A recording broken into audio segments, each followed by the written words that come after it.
trăn tak tak main roll kan call photang roll kan call langa kan trăn chho ni ngal zel pa don nia khele eden thar KNP college bank lung lei zong ding teule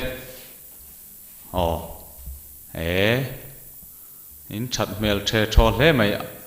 pa pol ni omin ni kha pa lirin ni mai ka ti kam chiar chua piang ten in banin lo phar don ni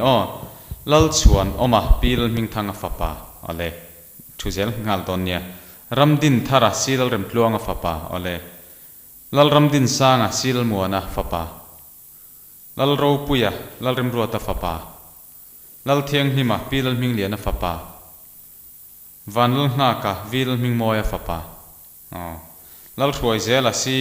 lal than tlinga fapa lal than tluanga mi lal thruai zela omem lo mo Jacob vanl khriata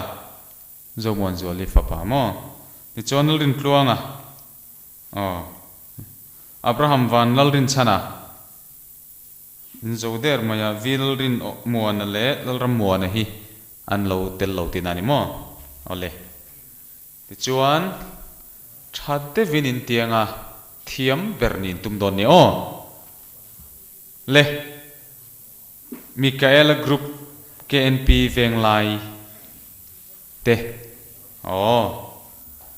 ka soi piang ka chera piang ten in banin lo phar don nia van ram moi thuro le ro sang pui h vanal dika Angela lal biak klongi kel khamuana lal mangai sanga vanal ruata David lal nun sanga h lal biak muana ke lal ram sanga ke mangai thanga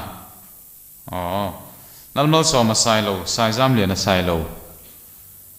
lal siam thari h ro moya si lal rem siami si zading luaya si vanal khriata si vanal thuama lal ro hlupui hf lal limpuya pi lal rin hlui pi lal jam liana ole nangni po in jam lo te ro jam vak lo in tiang in khurde dur siang ti ka hlau hle mai jam mi lo turania ti khan pakhat na ni tumin nangni po thei to pin chho don ni khele Calvary Baptist Church veng lai lung lei Gabriela group KNP unit te ale in thiam mel vel le thomaya nangni po chu kan ti ang khan le sil rin kimi sil hin puya h zoram mona h lal ram naka lal lim pui lal soya pachuau Jacob lal rin puya ti ma lal mangai zama lal ram lu puya lal ro kima i khai hei ai nangamo ka ti nang lo top mai lal ram lu pui lal ming liana sai lo in ming kha atopa a le i chawin atidang lamani mo tilal din sangi tilal monoma lal rin liani sai lo lal thang liana sai lo tilal rem pui tilal monoma th lal muak kimi th lal nundanga lal rammoi hs lian tluanga ole nangni po kan lo lom chewa thiam ber nin tumanga a thaber ati thaber nin tum don nia bcm moria ra siveng KNP group n te mania group k te anin ti siak to an thiam le maya group n te hi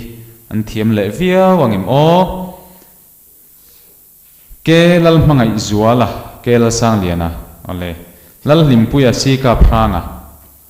lal ngak moya lal ming thanga robot lal lom oma lal biak kima baby lal lian kimi lal ro siama betty lal rot sangi sil muana lal rem moi lal moi zuala esther lal fak omi lal ding liana nem ming kha kami kha kan thla ka khatro local log role mingkha hemikha heta hianin hemili sa hengkan logic lo ni engani kha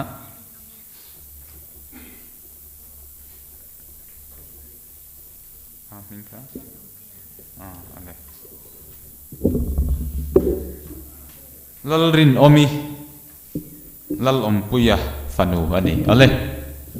oh complain tur kan niem te khativel tai la kan nei lem lo tro kan nei lo mo chu ti ni chuan kan chan anga ti chuan trong trai na hun in kan chan anga trong trai na hun na min tran sak turin pil biak diki kha kan so mange ti chuan kan tran sak ton ni o lelpa kan pathian min mangai tu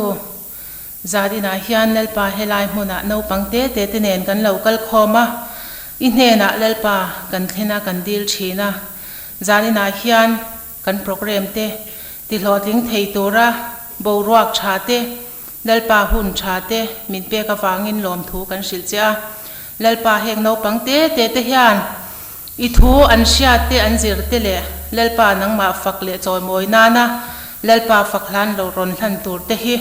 in el na mai ni lawa o lelpa nang maro puinan nge yan hlan theina turin le alo ngai thatu te zong song tan pomal som na ni theina turin zan ina hian tharau thiang limin min siat puila min om puila kan hun zong song I kota kan ron hlana nang maro puinan chau lo ni se min chandam tu le li swa Krista min ka di le masain in om chung vela enge monitot khami om deu mup kha kan pai photang chumi paina chau pon lovin pathian kan fakle kan choi moi nan hla kan sa hoanga kan thim song kha kan sanga khonga in leader ho khama sain heta kan kal ma support role anung bera hen leader jong kha kan omanga ta hen local role leader ho te kha enge kan hlapui kha vanangil thianghlim sakve theilo hlamoi kan sadon ani khaile lo chove ro le he absent bial la ya tele arem chang a hian stepa te pokhan arem jok chuan ron kal ula atu te pokha lo chho ro le lo chho theu ro le anung lama mi pa kha omula amalama asena hian me chia zong kha asena khan me chia zong kha handing tham teule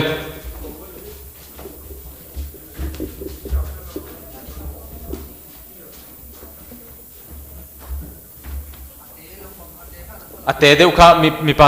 mi pa po kha me che chau lo po mi pa po kha ate deu kha amalama khan kal zel ro le kan ti dan kan dang lam deu le kan zanin chu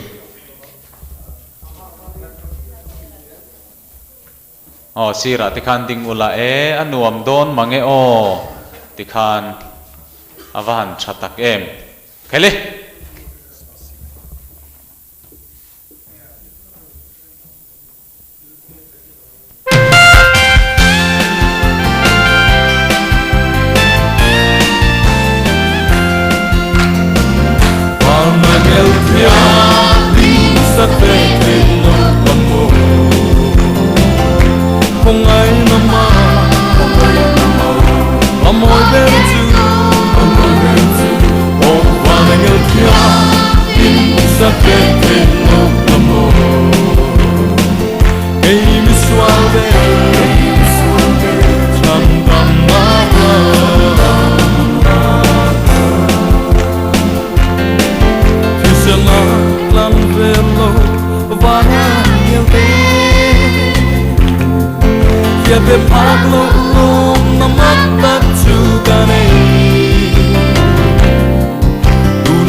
lana topule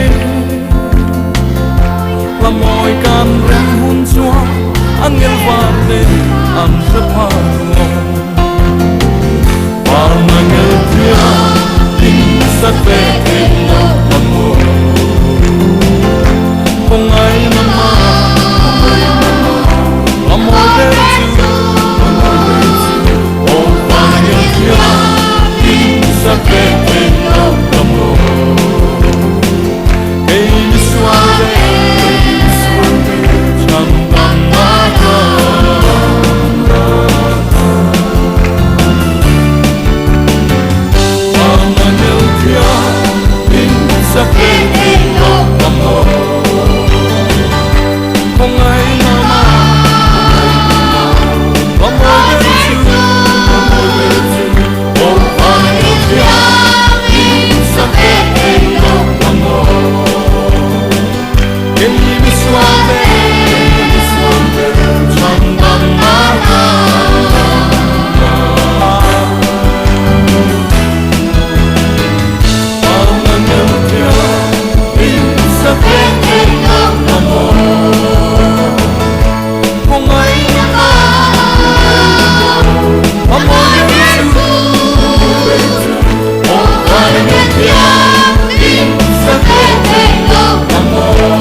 avahan nuam hup vele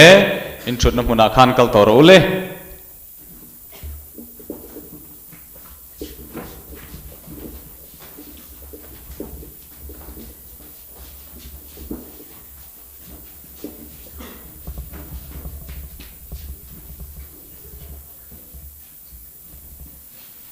ole zanina Thinlung Thianghlim program a in el tura local zong tele NAUPANG ron shroi tu zong te in zavain kan lo lom chewa zaina hian kan Thinlung le theito pin pathian kan fakanga kan choi moyanga ti chuan kan in el le don ani van doi thlak takin hei nangni hi karma sa zir top zana in el tur kha in nia amai ro chu kan control phak lo kan thei pia lampanga thil akal ta sia chuwang chuan thotan zana indini zana kan tia kan la thei chong lo thotan zana kan te kan thei chong lova thole zana kan te kan la thei chong lova amero chu to pa chuan pathianin hun thatak mai min lo pele ta alomom ema hemia hian thil zir tur poimo tak kan nein ka ria achan chu mizo hi kan ril ru aman mo em thina atitu tua ti chuanin kan du anga thilakal lok lo chuan kan Thinlung man mo lu tukhan kan til ti tur thil dangte min ti sukuk pha kan ni turang kan ni lo pha fo thina ni amero chu zanina hetia hun thatak aloin her chuakang hian do thei taka nga khram tu te chuan ato pa chuan an ban san lo ani chuan lotlin na an hunge thin ani zanina mi te po hi lotling social tur point kan du sak em chuni kan program hi DRDA le BCM Relief and Development Department le KL Iron and Steel Industries ten min sponsor ania kan lom em ani an chunga sponsor te chunga zaina hian lom thu kan soi ani ole hetiang hian in elna kan neyanga ama saberin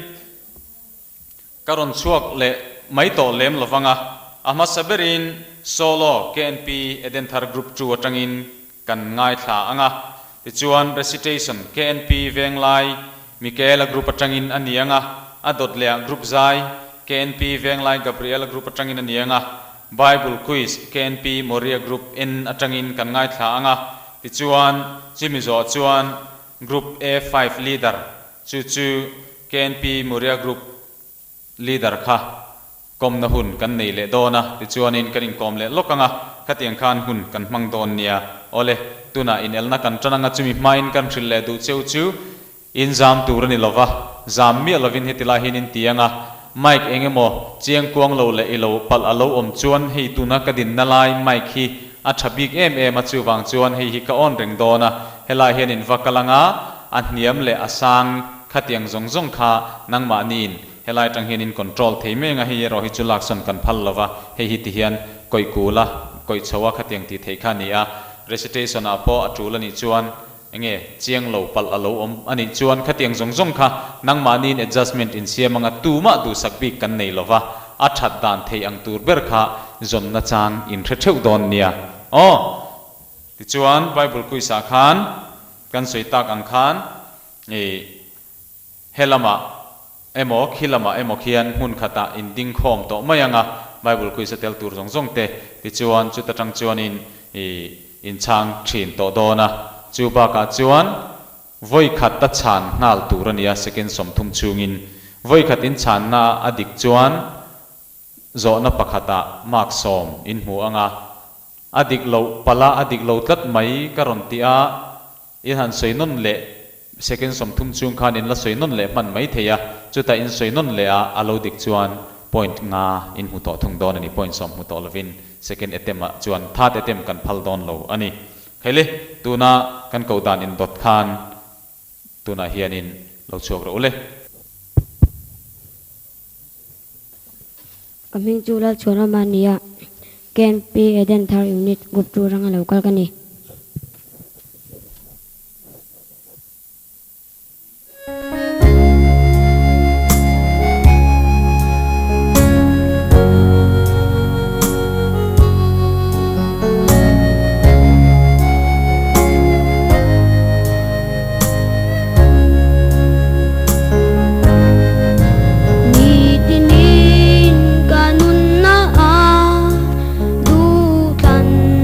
Turang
sang pui ani a veng lai KNP mege elo ku pachanga local kani pathian thu Thianghlim ilo ngai tha ang u thu fingte bung khat chang sari achanga chang som pakwa tlang ban ne na thuron lalpa chi hi fin na bul ani a ni ma selami a ti chuan fin na le zir tirna an hu si chim ka fapa ipa zir tirna chi chu ngai thala inu zir tirna chi chu hui san su ilu atan pa chimoi tak ani anga I hong atan chi ang ani don si a ka fapa mi solen thlem chi chuan zom su ho te thi sen chwa tu ni changang khai awang eng ma lovin poi khoi lo ti chu chang lu ti ang se on sumin ilem te ang an puma khwar khuduma tha ang thilu tak tak te kan nei ang nga ralak sumin kam in kam ti khat don ya kan zinga lotel vela tang ka ip kan in chom don ya te an ti in ka fapa an zinga chuan tel te su la an konga ta in thiar fe tim ro an ke ti chu thil swal lama atlam a ti sen chwa turin man ho ruai chin len chu alo thlon me ya zar ani eng sawa mi muwa po chung te chuan an ma ni thi sen an chang a an nun na chang ru an ni chu tiang chu an ni hlok na a du am a piang te kong chu an nei tu te nun alak sakshin kalome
Tolo te recitation te group zai te kan ngai thla thiam hle hlom mai tuna hian Bible quiz kan nei dona Moria group KNP te kha leader lo chuak sela khonga in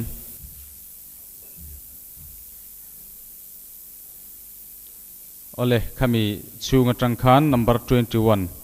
an la chuak ro le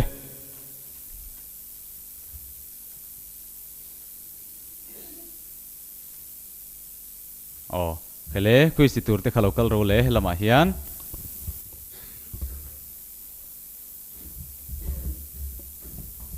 KNP Moria group NT anni hele hello han ti theu teu hello acha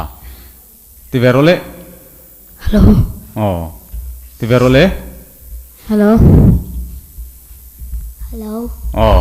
eta meche kan nung lama hoi tatlat me heta ron englo role ron tol lek ula tikhan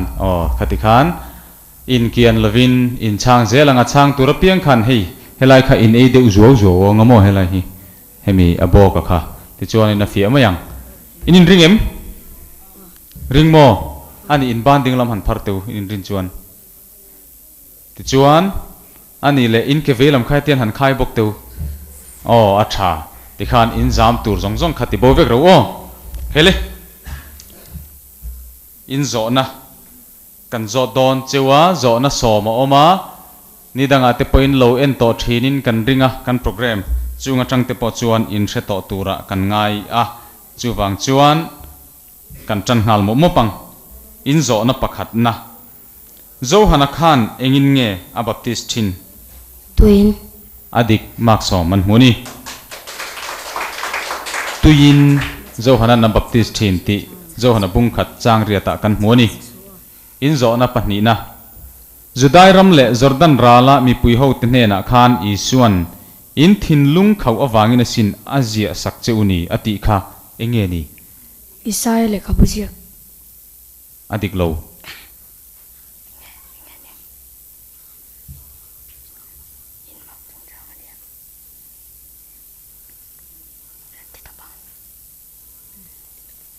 in mak chungchang ani lo tlat o tha te tem kha kan phal to si lawa thupek chungchang kha ni tero bung som chang ni atanga changa khan thupek chungchang kha asoya kha nia Isai le khabu adik tre pa mosia le khabu chu han ti jok ta ang ulang chuanin mak chan ve po ka pe jok mai thei chuni hele pathum na pathian ram kha tu te tange ani sia isuanati no pangte adik no hetiang mi te ta ani sia ati kha hetiang mi te ta ati kha no pangte ni tero bung som chang som pali a ani in zo na pali na hi ani isuan azir tir te kha tu te doi dim laka nge phim khur tura ati farisa te dodim le heroda dodima adik mak som an muni bungriat chang som panga a farisai le heroda doi dim laka phim khur turin isu khana zir tir te asil thu kan muni in zona pangana nun hum him du chuan enge ngai chan ro se o adika kan pomang chana ngai kan tia adikani mak soman mu tu po anun hum him du piang chuan achan turani tin bungria chang som thum panga kan muni in zona parukna hi markaziak bung kwa chang som ni pathum ami ania ring tu tan enge ti thei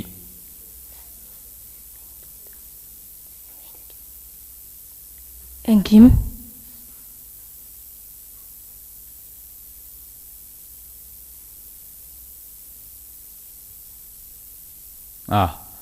dik kan ti mayang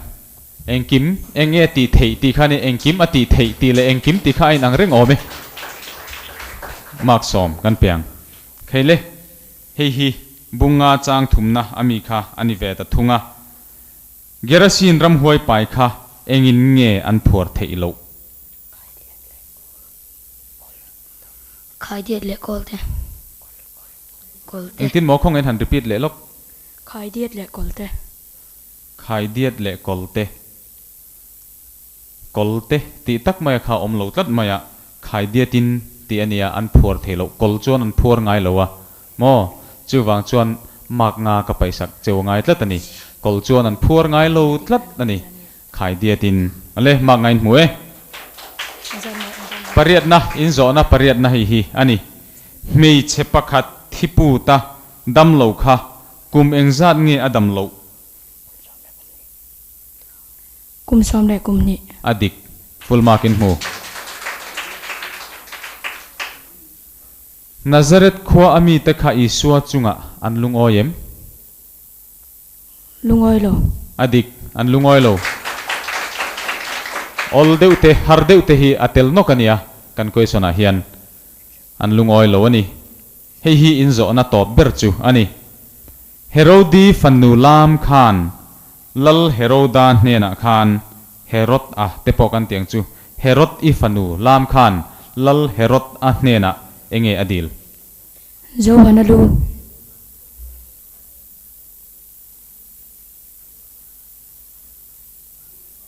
in la correct thei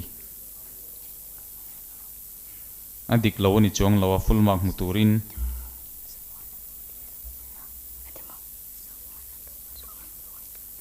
zo hanalu di top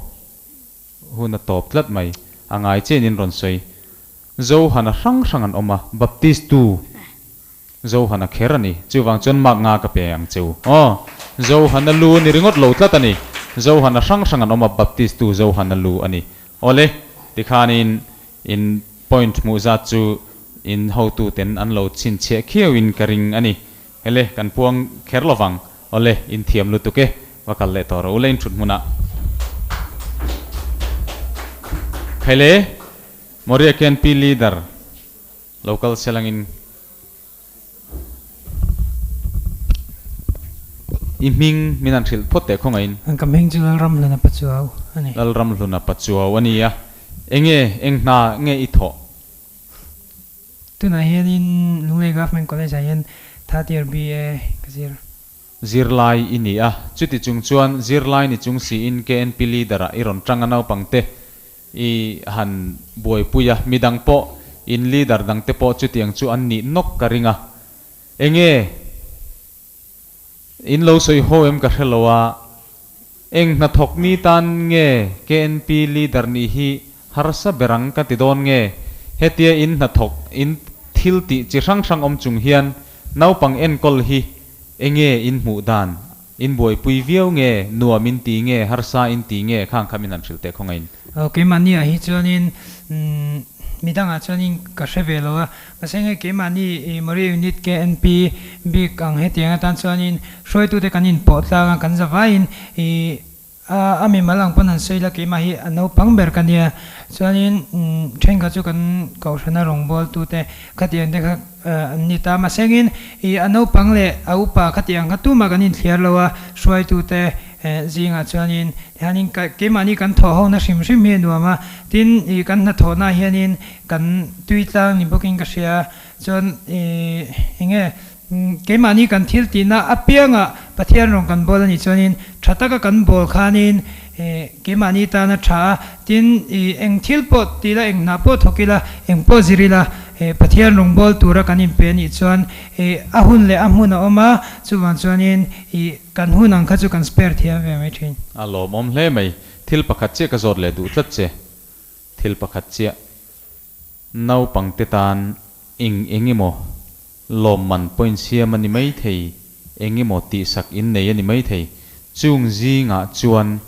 nangma a khan nangma mi malbika khan a eng iti sak khange harsa iti ber ni si emo harsa ti lem kherlo pon ni ta selangin ipek ve zinga emo nau pangtana iti te zinga a eng khange I ngai hlut ber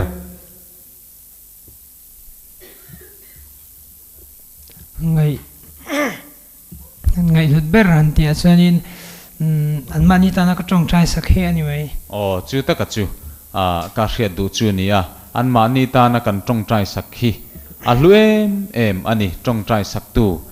ho tu in neya zain local khom zong zong te hian tong trai sak tu nang mani roi tu cheu in nei hi in van nei em ani laram hluna kan lo me ke pa ka lo hele tuna hianin ain totin heng te hi lo chuak le selangin solo KNP venglai Michaela group atangin recitation venglai KNP Gabriela group atangin group zai Moria group N KNP atangin Bible quiz eden thar group 2 KNP te chutiang chuan in totin tilenghal sangsang don ni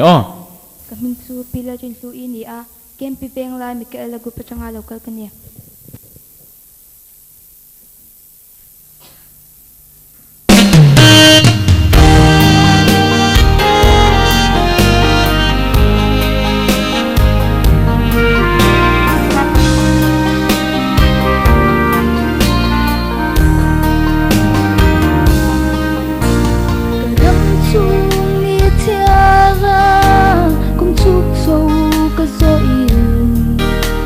Cái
tu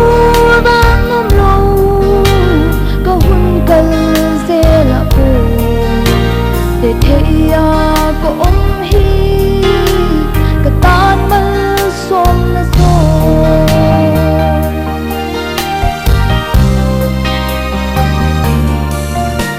lời ba ta lom em min ma ngày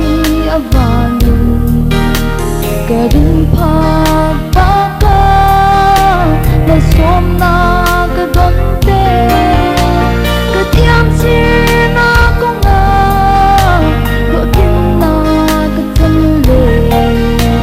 và nay ta rong rong te a thonin min pisi ama chu ringang u ta pathia ni le em kim ti the min mang ai tu ani kan mo tin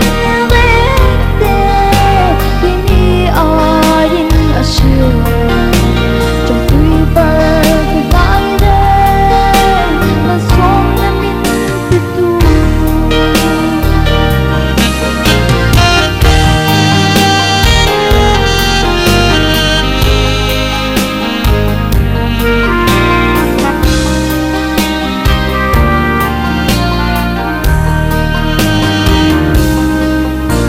đời bao lâu sẽ ta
Gabriela group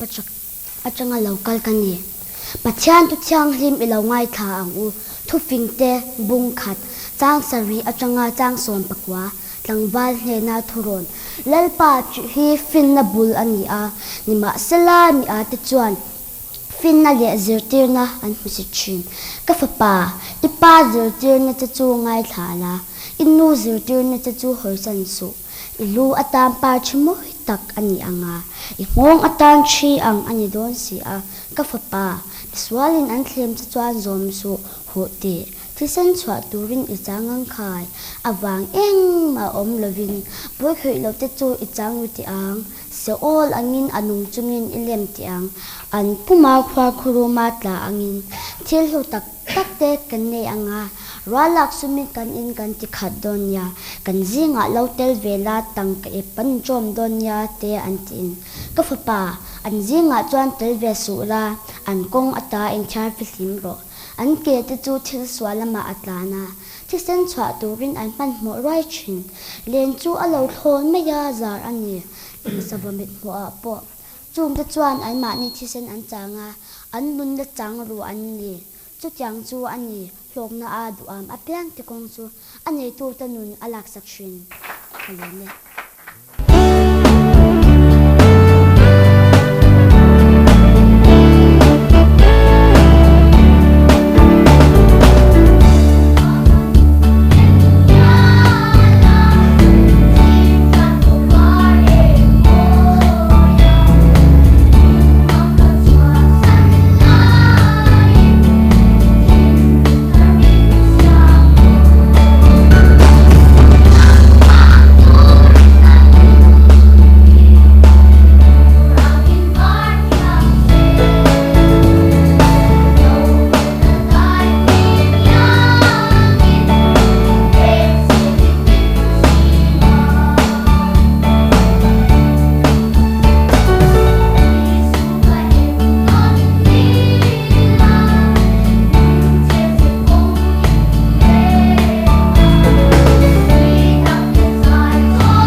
นวมเลยเล่ไหมให้มี Bible quiz กันตีจอเฮียน Group G KNP Dentar Leader กันกบมาin special item กันง่ายท่างากันเอ็นงาเอมอนีเวงไล KNP unit ตัดจังคัน special item ค่ะอินเราอินริงดอนเนี่ยให้มี Bible quiz จอเวลเลยเฮียนจิมีจอชวนDentar unit KNP Group 2 Leader ค่ะกันกอมดอนอันนี้ question ตูร์ค่ะรอนปดดอนอันนี้ค่ะตัดจังคัน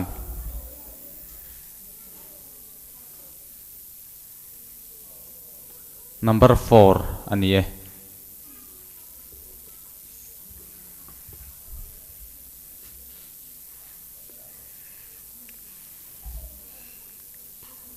อาเลยฮีอินโฮตุนุยนาอัตลันสักจิวอันนี้อินริงเอ็ม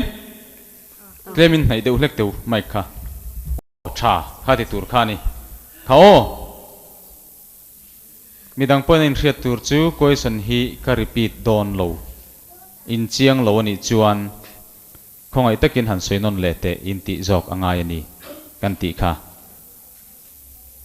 อินก็ไอ้สันมาสเบอร์จูเฮีอันนี้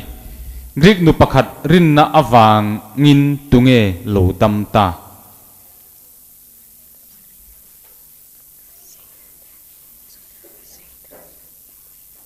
Zeng. อดีกโล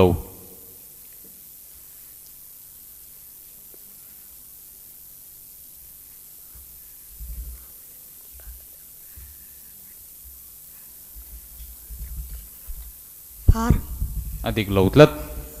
มากินหัวโลดลัดบุ้งสริจ้างสมปลีอาคารกรีกนุปขัดรินนาอวางโลดัมตาจูอามาฟันูคานิโลมี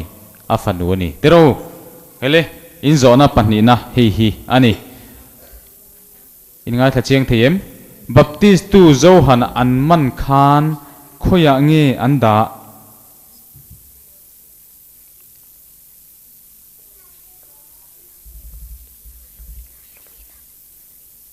Lungina. อดิกบุงรุกจ้างสอมปัสริอาคารลุงอินะตานอินะกันตียฮีมาร์กาเซียกจวนตานอินตีอันนี้อามารอจูมิโซตรงจวนลุงอินตีเลตานอินตีฮีกันสวยกบตัดมายจูวังจวนนาปังเรียตาจวนอดิกกติสักนี่เฮ้ยปฐุมนะมีป้าอินอันุปุยอวอนจวนอันปัตนินเองอันโลนิตอังอติขาปุ่มขัดอดิกพอยน์สอมินหูที่สปุ่มขัดอันโลนิตอังอันตีนี่บุงสอมจางเรียตากันหูปลีนะปะเทียนรำจูนาปังเตอินอารมณ์อ่างลมโลเปียงจูขอยางเงอันลุดตบระวังอีส่วนอติขา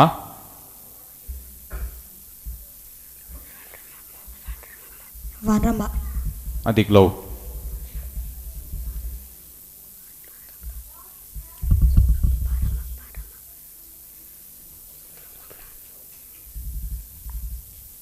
Parama. อดีกโหลดลัดมากินโหลดลัดไหมอาชูงะอารมณ์ตูโป้นาปังเตนอารมณ์มังอารมณ์โลเปียงจูอาชูงะอันลุตบระวังอตินี่เตโรวันรำะอติไม่โลปารำะปอติโหลดลัดตันนี่เฮ้ยอินคุยส่วนปังานให้เฮียนี่มาร์กาเซียกบุงสอมปะกัดจ้างสอมปังอาอเมริกาเยรูซาเล็มเบียกอินอาคานอิสวนตูเตงเออันโนชัวเลเองเราจวดตูเตเลเลยตูเตเลตังกัดเล่งตูเตอดิกบุงสอมปะกัดจ้างสอมปังอาเองเราจวดตูเตเลยตูเตเล่งตูเตค่ะอันโนชัวทูกันหัวนี่question paruk na hi ani kaisara thil te khatu ne na pek tur nge kaisara ne na full mark in mu bung som patni chang som pasaria kaisara thil te chu kaisara ne na pek tur ani ti kan mu ni kal hlen kut nan khan enge antal thin Bera.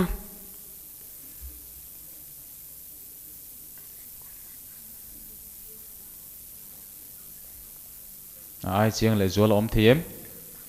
second attempt ani lowa beram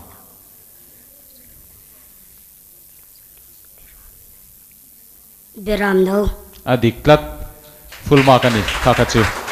ti chian na mai ani mo ti chian na ani first attempt a khan la adik thowa ma se achiang lowa tu na mi kha second attempt po ani chuang lowa ati dik le zual na full mark na ani mark soman mu khaile pariat na kan soi tak ang khan kan in remind le lok du chu lo shil emo zai zira mo hui phun emo eng ang point lo shil le eng emo kan om chuan kan in zot zui zel don lo tin kan da ma kanga an ni pon top mak zelang an point kha kan pai zel don ti akha chu wang chuan in point pon mu don lo ani chu wang chuan in i midang an pol mi lo te lo sui palin om phei kha chuan in pol a lo sui tu pol po kha kan zot lowang kan zo to nuan ni point an mak kan pai sak vek thawang tu ma in lo tran puya thiang mi lo ani mo tu ma in pui thiang lo tlat ani in question pariat na hi ani i suan engku nga nge te khin thu zir ro u ati le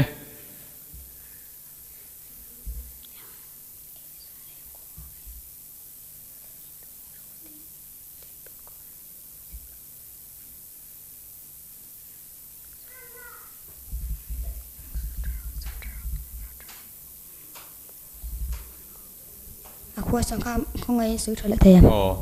hi hun atlem to a i suan engku nga nge te khin thu hi zir ro u ati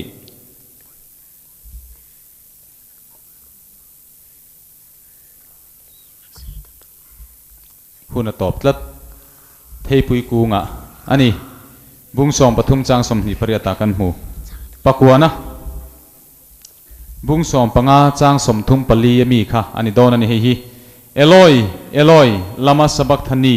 ti hi eng ti na nge ni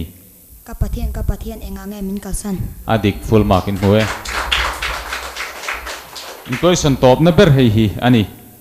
isu athana anzal lai mutu mei chepani te kha tu tenge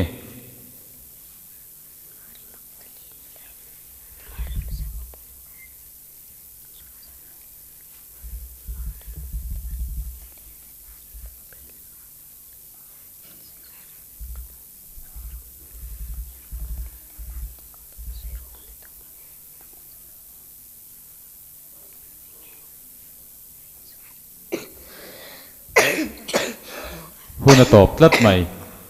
thana isu anzal lai mutu mi chepani te chu Mari Magdalene le Josephanu Marite mo Merite anni ole inthun huna kal role khaile tuna hian KNP venglai unit te atangin special item ilo kong ule coming to leram lo puania KNP venglai Gabriel group atanga local kani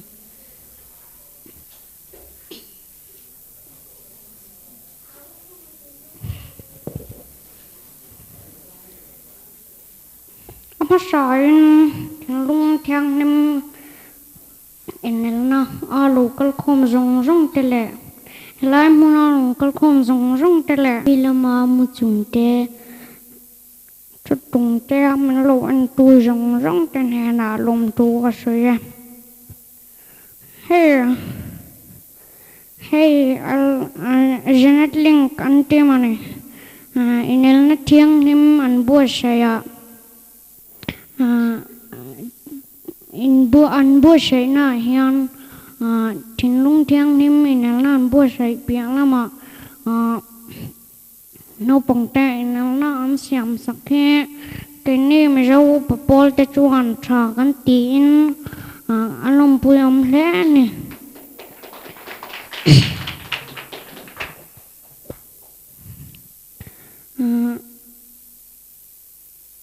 hey ven la lama kan nau hian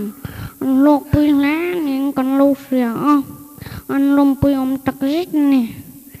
hang tiếng hi ven đang ở po inom ven nghe cả bây giờ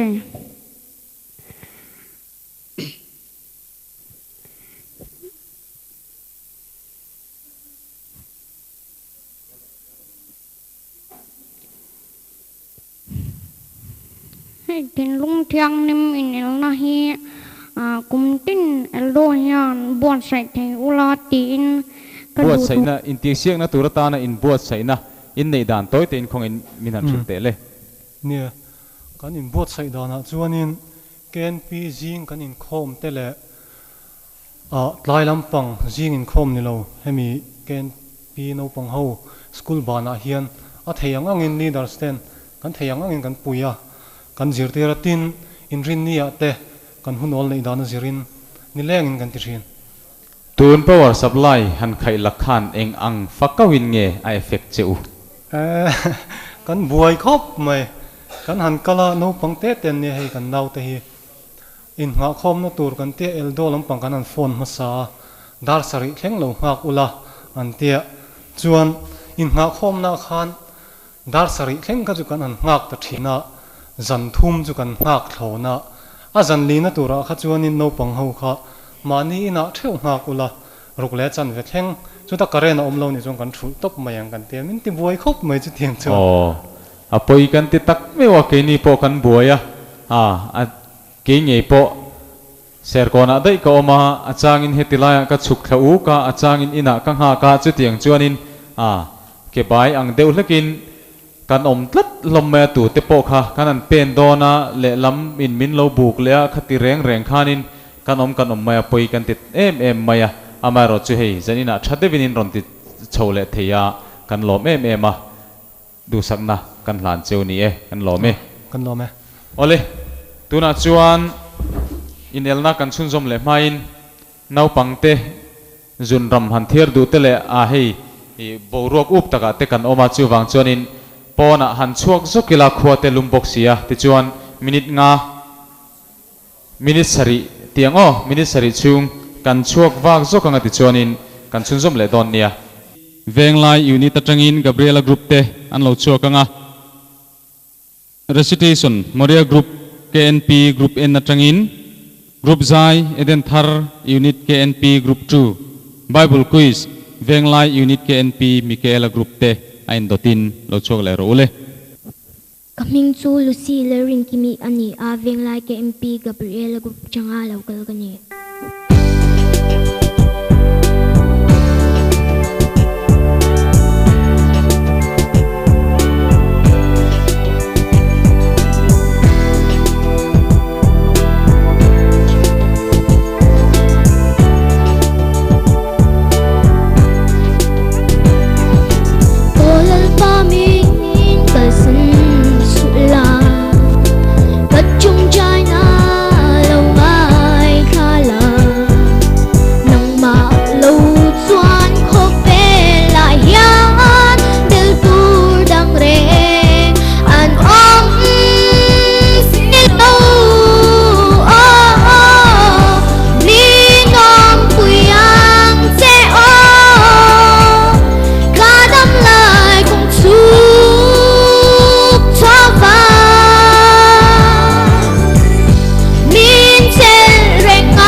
Chuan min hoa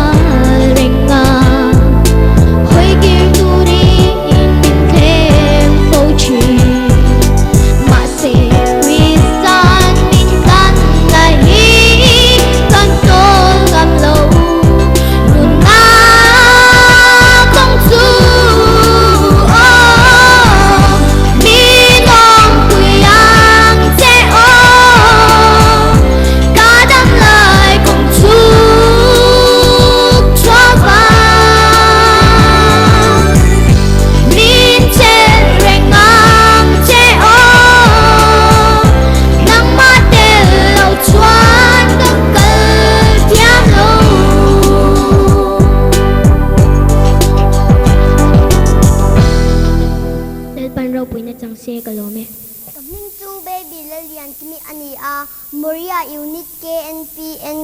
changa local kani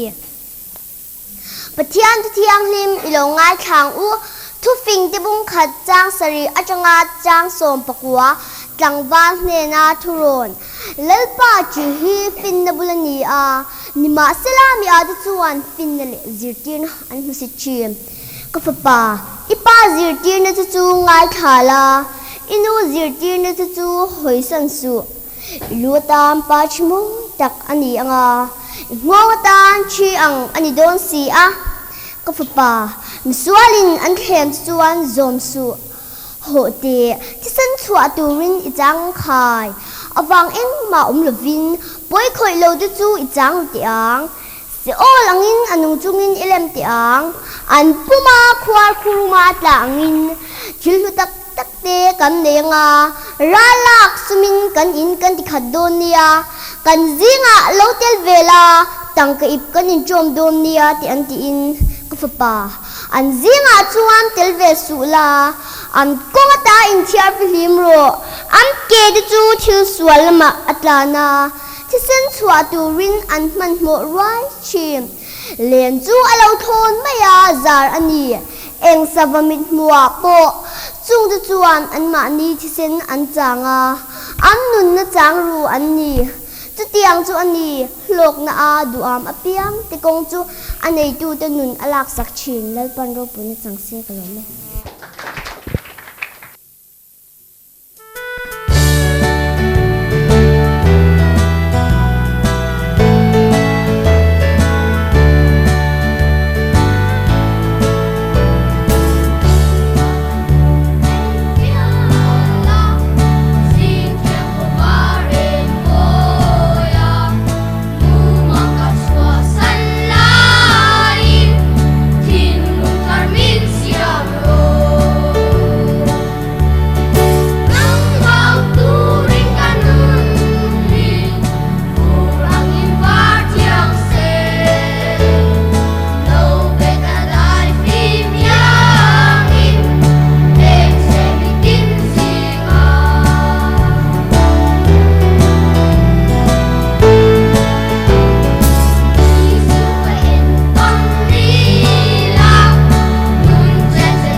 in thiam lutuk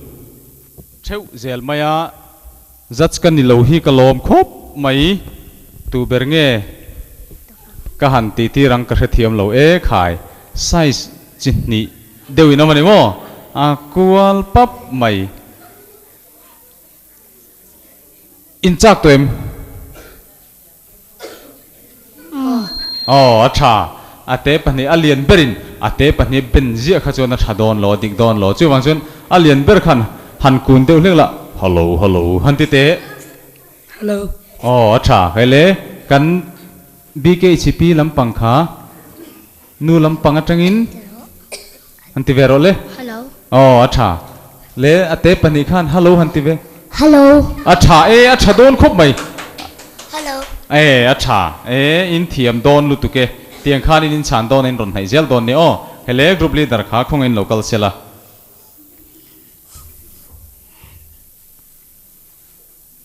ปดตันนัลไม่นัมเบอร์เองจะนั่งอ๋อนัมเบอร์สมนี่เลยปฐุมนะหันละช่วงรอเลย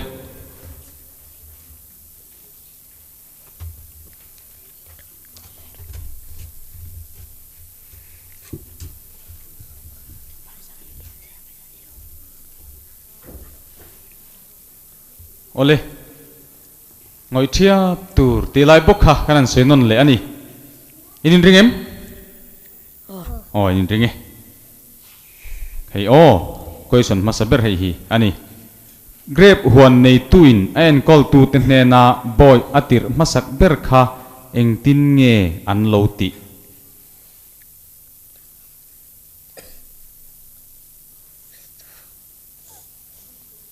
ทอลอกตูรินตินบ่ทอลอกตูรินทอลอกตูรินทอลอกตูรินทอลอกตูรินโมอันนี้เราเดือดลัดอันดังอมเล็ม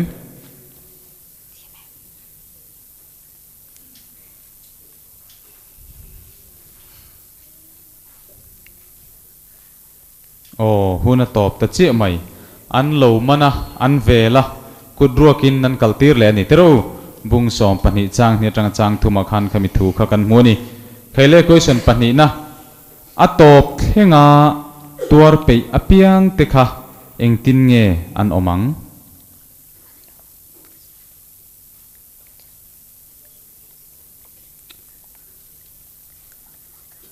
หันจังตะเจ้าเลยอ๋ออาชาติขันหันเซโรเล่เฮ้ยหุ่นอะไรอมันเนี่ยเองตินโม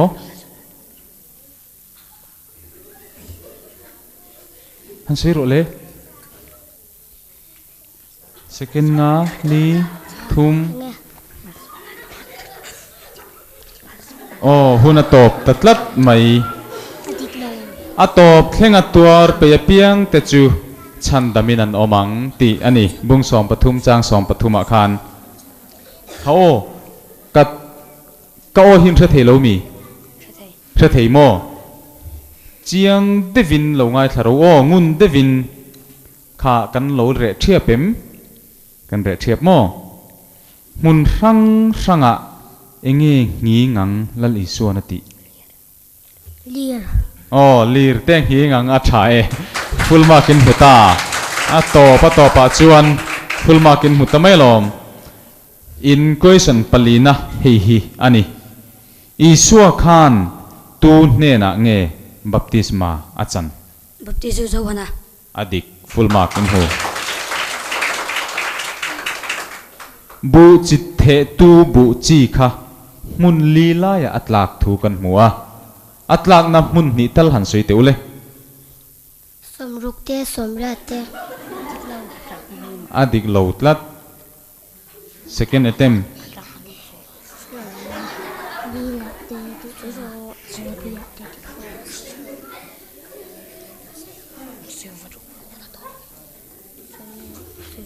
หุ่นละอม second สองละอมนิมลิงเนี่ยเตเปียกเก็บเตอ๋อปอยงากันเปียงนิมลิงเนี่ยนี่ไม่ละวินนิมลิงในจิงอันเนี้ยเปียกเล็บปะนี่ไม่ละวินเปียกเล็บจุงเลยปันหุ่นอันเนี้ยมารอจู second attempt มาขานาดิกอ่างกันง่ายอ่ะที่จนปอยงาอินหัวนี่ก็ส่วนปรุกนะบุงทุมจางสมทุมปทุมมีข้ากระจดดอนจูกันนู่เลยก้าวนาวจูตูติงเอติตูขตุงเอนี่เลยอิชัวอดิกฟุลมาร์กหัวมาร์กโซมิหูก็ส่วนภาษารีนะจลนิจุงะลัลคาตุงเอนี่ Pathian dik lo deu Isua adik lo tlat isu chuan ingei ma selangin markazia ka chuan mi hring fapa hi chol nilal ani ati tlat mai chu wang chuan mi hring fapa ti turani point in hlo tlat mai khata khan in hlau nilovin in hlo ani point question period na isu le chu in ngai thla chengem lokin thom alo om tlat mai ka repeat ngai tlat nuiri ring ang reng fu a om tlat mai chu wang chuan an hrelo palang khai isu le azir tirte longa an chuan laya khlipuin na satak alo tle khan long chunga khan enge lo lut Tui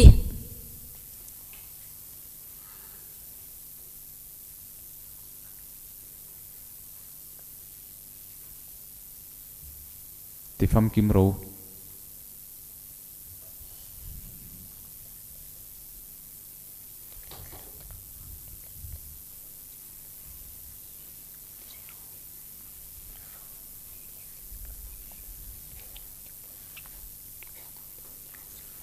huna top le tlat mai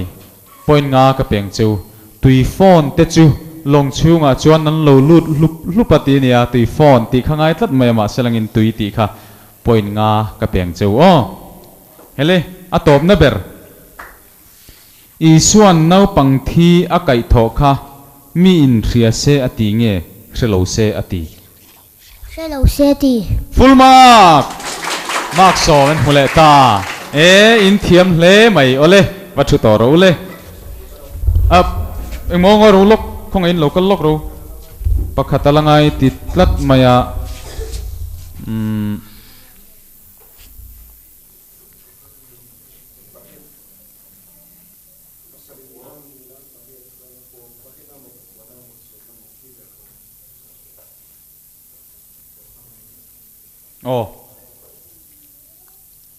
hemi a hianin question pakua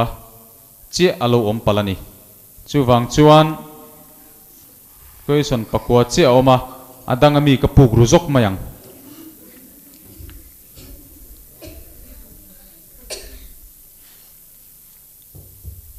hi enge khoi mi nge ti in thre chuang lowa midang pon an ron thre don chuang bok lowa bung hi chang som pali mi kha kan lo ti sol pal hlau helam panga alo ti kan lo ti pal hlau ni kan ti pala ngai dam en tu tele tv lama tanga thlir tu te zong zong ne na po ngai dam kan dile alpha ya fa pa khatunge ni